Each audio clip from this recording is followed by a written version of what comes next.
hari ini? Ya, dapat kami laporkan pada tanggal 29 Sya'ban hari ini, atau tepatnya hari Kamis tanggal 23 April 2020, posisi istimewa itu terjadi pada pukul 9.25 menit. Dan matahari terbenam dapat kita posisikan nanti di pukul 18.41 menit. Oleh karena itu, kita dapat memprediksi sampai dengan saat ini, itu lamanya hilal itu 17 menit 46 detik.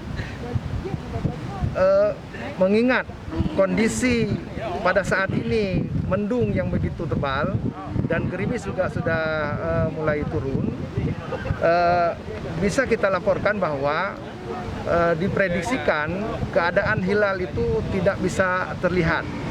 Namun juga dapat kami laporkan hari ini bahwa diperkirakan secara aplikasi kita bahwa tinggi hilal itu 3 derajat 37. 3 derajat 37. Oleh karena itu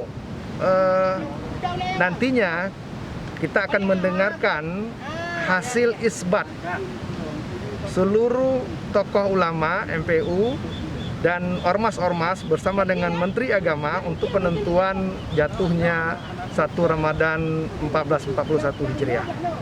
Oleh karena itu nanti sama-sama kita mendengarkan pengumuman yang akan diumumkan langsung oleh Bapak Menteri Agama terkait dengan jatuhnya 1 Ramadan 1441.